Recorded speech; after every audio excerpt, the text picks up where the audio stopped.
महाभारत को दुनिया का सबसे बड़ा धर्म युद्ध माना जाता है। लेकिन क्या आप जानते हैं कि इस धर्म युद्ध में धर्म को जिताने के लिए सबसे ज्यादा छल और धोखे का सहारा लिया गया था। आज हम महाभारत के उन 6 महायोद्धाओं के बारे में जानेंगे जिन्हें सामने से हराना किसी के बस में नहीं था, इसलिए उन्हें छल से मारना पड़ा। नंबर 6 पर आते हैं जयद्रथ। जयद्रथ सिंधु देश का राजा था और धृतराष्ट्र का दामाद था। महाभारत के युद्ध में वह कौरवों की तरफ से लड़ रहा था। जयद्रथ को भगवान शिव से एक अद्भुत वरदान मिला था। इस वरदान के कारण वह एक दिन के लिए अर्जुन को छोड़कर बाकी चारों पांडवों को युद्ध में रोक सकता था। इसी वरदान के बल पर उसने युद्ध के 13वें दिन अकेले ही युधिष्ठिर, भीम, नकुल और सहदेव को चक्रव्यूह से बाहर रोक दिया था। इसी वजह से चक्रव्यूह के अंदर अकेले फंसे वीर अभिमन्यु की निर्मम हत्या हुई थी। अपने बेटे की मृत्यु से दुखी होकर अर्जुन ने एक बहुत बड़ी प्रतिज्ञा ले ली। अर्जुन ने कसम खाई कि वे अगले दिन यानी 14वें दिन सूर्यास्त से पहले जयद्रथ का वध कर देंगे। अगर वे ऐसा नहीं कर पाए तो वे स्वयं अग्नि समाधि ले लेंगे। लेकिन क्या अर्जुन अपनी इस कठिन प्रतिज्ञा को पूरा कर पाए?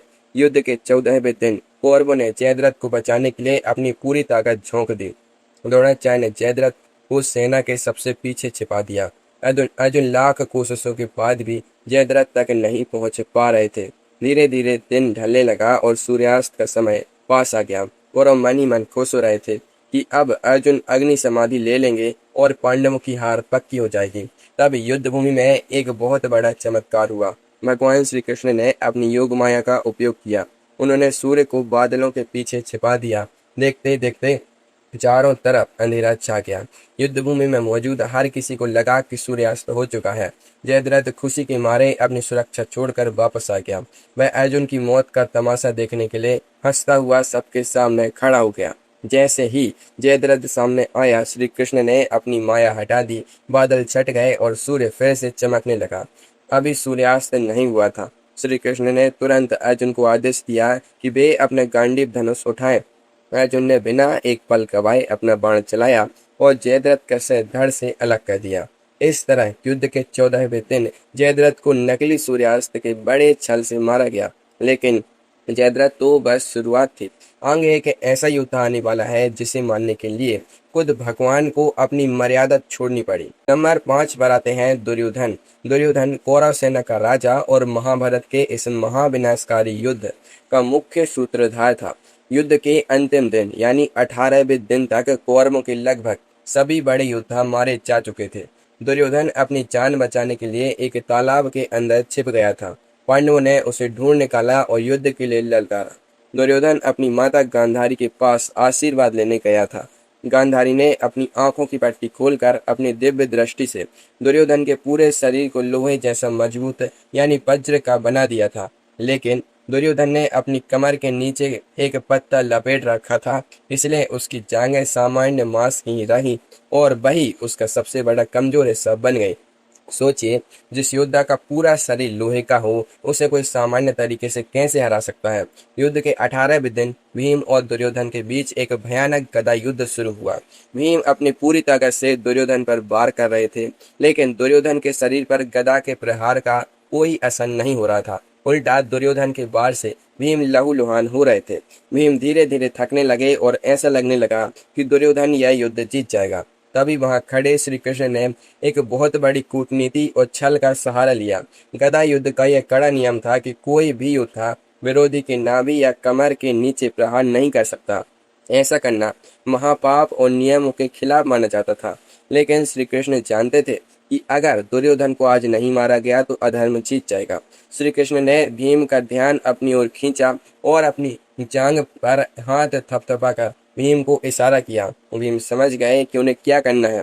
भीम ने गदा युद्ध के नियम को तोड़ते हुए अपनी पूरी ताकत से दुर्योधन की जांघों पर गदा से जोरदार प्रहार किया। दुर्योधन की जांघें टूट गई और वह असहाय होकर जमीन पर गिर पड़ा। वह तड़प तड़प कर मरने लगा। इस तरह 18वें दिन दुर्योधन को नियमों के विरुद्ध जाकर छल से मारा गया। दुर्योधन का अंत तो निश्चित था, लेकिन क्या आप जानते हैं कि इस योद्धा की कहानी क्या है जिसने 10 दिनों तक अकेले ही पांडव सेना का काल बनकर विनाश किया था। नंबर 4 पर आते हैं भीष्म पितामह। भीष्म पितामह कौरवों के पहले सेनापति थे। उन्हें अपने पिता से इच्छा मृत्यु का वरदान मिला था। इसका सीधा मतलब था कि जब तक वे खुद मरने की इच्छा न जताएं, संसार की कोई भी शक्ति, देवता या अस्त्र शस्त्र उनका वध नहीं कर सकते थे। युद्ध के शुरुआती 10 दिनों तक भीष्म पितामह ने पांडवों की सेना में ऐसी तबाही मचाई कि पांडवों के हौसले पस्त हो गए। वे रोज पांडवों के हजारों सैनिकों को यमलोक भेज रहे थे। अर्जुन भी अपने दादा भीष्म पर पूरी शक्ति से प्रहार नहीं कर पा रहे थे। पांडव समझ गए कि भीष्म के रहते वे यह युद्ध नहीं जीत सकते। तब खुद भीष्म पितामह ने ही पांडवों को अपनी मृत्यु का गुप्त रहस्य बताया था। उन्होंने पांडवों से कहा था कि वे अपनी एक प्रतिज्ञा के कारण किसी महिला, नपुंसक या ऐसे व्यक्ति पर कभी अस्त्र नहीं उठाएंगे जो पहले महिला रहा हो। युद्ध के 10वें दिन पांडवों ने इसी रहस्य का फायदा उठाकर एक बड़ा छल रचा। पांडवों ने शिखंडी को आंग किया। शिखंडी पिछले जन्म में अम्बा थी, इसलिए भीष्म पितामह उसे स्त्री ही मानते थे। अर्जुन ने शिखंडी को अपने रथ के आगे खड़ा कर दिया और खुद उसके पीछे छिप गए। जैसे ही भीष्म पितामह ने शिखंडी को अपने सामने देखा, उन्होंने तुरंत अपने धनुष और बाण नीचे रख दिए। वे निहत्थे हो गए। भीष्म को इस बेबस अवस्था में देखकर श्री कृष्ण ने अर्जुन को बाण चलाने का आदेश दिया। अर्जुन ने शिखंडी के पीछे से छिपकर पितामह भीष्म पर तीरों की बौछार कर दी। अर्जुन के तीर भीष्म के शरीर के आर पार होने लगे। भीष्म का पूरा शरीर तीरों से ढक गया और वे रथ से नीचे गिर पड़े। तीरों की संख्या इतनी ज्यादा थी कि उनका शरीर जमीन को नहीं छू पाया। वे बाणों की सैया पर लेट गए। इस तरह युद्ध के 10वें दिन एक स्त्री की ढाल बनाकर भीष्म पितामह को छल से परास्त किया गया। भीष्म पितामह के गिरने के बाद कौरव सेना की कमान एक ऐसे ब्राह्मण गुरु के हाथ में आई जिनके सामने साक्षात यमराज भी कांपते थे। चलिए जानते हैं उनके बारे में। नंबर 3 पर आते हैं गुरु द्रोणाचार्य। गुरु द्रोणाचार्य कौरवों और पांडवों के गुरु थे। वे अस्त्र शस्त्र विद्या के सबसे बड़े ज्ञाता थे।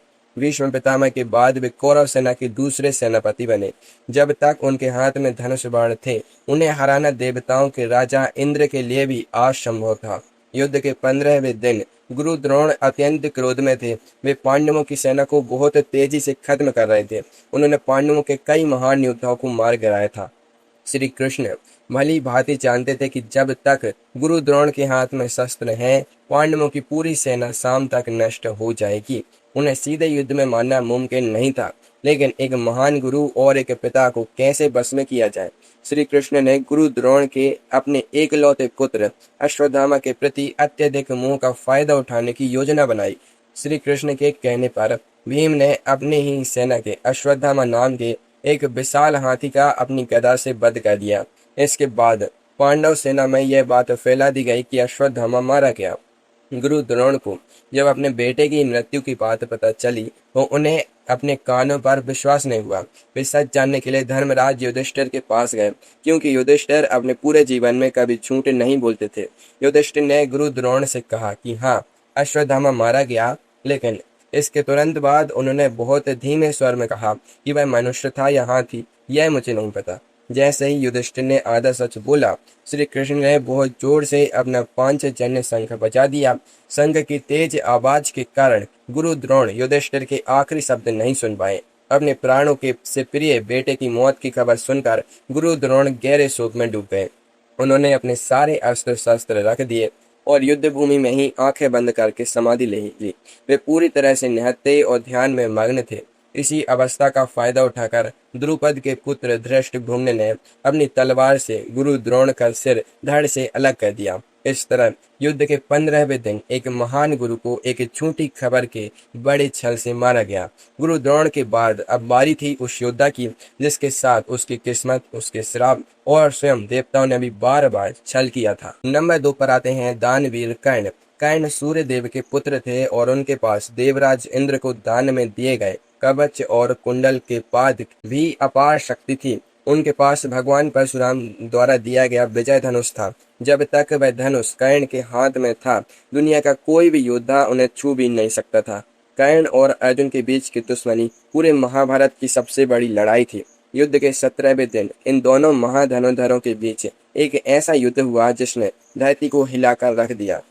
कर्ण अर्जुन पर भारी पड़ रहे थे, लेकिन कर्ण के जीवन के साथ जुड़े कुछ पुराने श्राप ठीक इसी समय सक्रिय हो गए। क्या आप सोच सकते हैं कि दुनिया के सबसे दानी और महान योद्धा को उस समय निशाना बनाया गया जब वह पूरी तरह लाचार था। युद्ध के बीच में अचानक कर्ण के रथ का एक पहिया जमीन के अंदर दलदल में धंस गया। रथ आगे बढ़ने से रुक गया। इसी समय परशुराम का दिया हुआ वह श्राप भी सच हो गया, जिसके कारण कर्ण ऐन वक्त पर अपनी सबसे बड़ी ब्रह्मास्त्र विद्या भूल गए। उन्हें याद ही नहीं आ रहा था कि मंत्र कैसे पढ़ना है। कर्ण ने हार नहीं मानी। वे अपने रथ से नीचे उतरे और अपने दोनों हाथों से रथ के भारी पहिए को कीचड़ से बाहर निकालने की कोशिश करने लगे। वे पूरी तरह निहत्थे थे और उनका ध्यान पहिए पर था। युद्ध के नियमों के अनुसार किसी भी निहत्थे, बेवश और रथ से उतरे योद्धा पर प्रहार करना सबसे बड़ा पाप माना जाता था।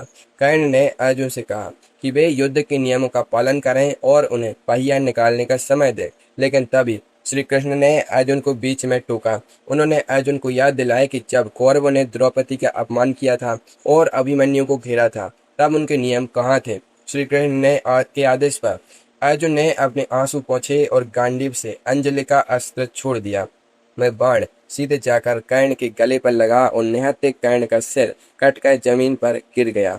इस तरह युद्ध के 17वें दिन कर्ण को लाचारी की हालत में नियमों को ताक पर रखकर छल से मार दिया गया। अब हम आते हैं उस नंबर 1 योद्धा पर, जिसकी मौत महाभारत के पूरे इतिहास का सबसे दर्दनाक, सबसे क्रूर और सबसे बड़ा छल मानी जाती है। नंबर 1 पर आते हैं वीर अभिमन्यु। अर्जुन के पुत्र अभिमन्यु महाभारत युद्ध के समय मात्र 16 वर्ष के एक बालक थे, लेकिन उनका शौर्य और पराक्रम बड़े बड़े अनुभवी योद्धाओं से भी कहीं बढ़कर था। युद्ध के 13वें दिन कौरवों के सेनापति गुरु द्रोणाचार्य ने पांडवों को हराने के लिए चक्रव्यूह नाम की एक बेहद जटिल सैन्य रचना की।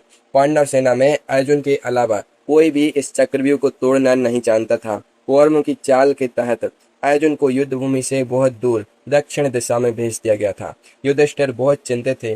तब बालक अभिमन्यु आगे आया। उसने बताया कि जब वह अपनी माता सुभद्रा के गर्भ में था, तब उसने अपने पिता अर्जुन के मुंह से चक्रव्यूह में घुसने का तरीका सुना था, लेकिन वह चक्रव्यूह से बाहर निकलने का रास्ता नहीं जानता था। अपनी सेना और अपने तात युधिष्ठिर के सम्मान की रक्षा के लिए वह वीर बालक अकेले ही चक्रव्यूह के अंदर घुस गया। सोचिए, एक 16 साल के बच्चे के सामने जब पूरी कौरव सेना के सबसे क्रूर और अनुभवी महारथी आ जाएं, तो उस बच्चे पर क्या गुजरी होगी। लेकिन अभिमन्यु डरा नहीं। उसने चक्रव्यूह के अंदर घुसकर तबाही मचा दी। उसने दुर्योधन के पुत्र लक्ष्मण को यमलोक भेज दिया और कौरवों के हजारों सैनिकों को मार गिराया। कर्ण, द्रोणाचार्य और शकुनी जैसे बड़े बड़े योद्धा उस बच्चे के बाणों के सामने टिक नहीं पा रहे थे।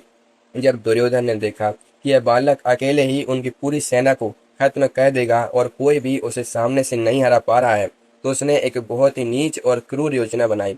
कौरवों ने युद्ध के सबसे पवित्र नियमों को पूरी तरह से भुला दिया। नियम था कि एक योद्धा पर केवल एक ही योद्धा हमला करेगा और सूर्यास्त के बाद या निहत्थे पर वार नहीं होगा। लेकिन महाकौरवों के 7 बड़ी महारथी, इनमें कर्ण, द्रोणाचार्य, कृपाचार्य, अश्वत्थामा, शकुनी, कृतवर्मा और दुशासन का पुत्र शामिल थे। सबने मिलकर उस अकेले बालक को चारों तरफ से घेर लिया। कर्ण ने पीछे से छिपकर वार किया और अभिमन्यु का धनुष काट दिया। दूसरे योद्धाओं ने मिलकर उसके रथ के घोड़ों और सारथी को मार डाला। अभिमन्यु पूरी तरह से निहत्था हो गया और जमीन पर आ गया, लेकिन उसका साहस अभी भी कम नहीं हुआ था। उसने अपने टूटे हुए रथ के पहिए को उठाया और उसे अपनी ढाल बनाकर इन 7 महारथियों से लोहा लेने लगा। अंत में इन 7 क्रूर योद्धाओं ने मिलकर उस निहत्थे, थके हुए और घायल बच्चे पर एक साथ तलवारों, तीरों और गदाओं से हमला कर दिया। दुशासन के पुत्र ने अभिमन्यु के सिर पर गदा से जोरदार वार किया और इस तरह उस वीर बालक ने धर्म की रक्षा करते हुए अपने प्राण त्याग दिए। युद्ध के 13वें दिन हुआ यह महाछल महाभारत का सबसे काला अध्याय बन गया। इसी महापाप के बाद भगवान श्री कृष्ण ने पांडवों को यह सीख दी कि अधर्म का नाश करने के लिए अगर छल का रास्ता भी चुनना पड़े तो वह गलत नहीं है।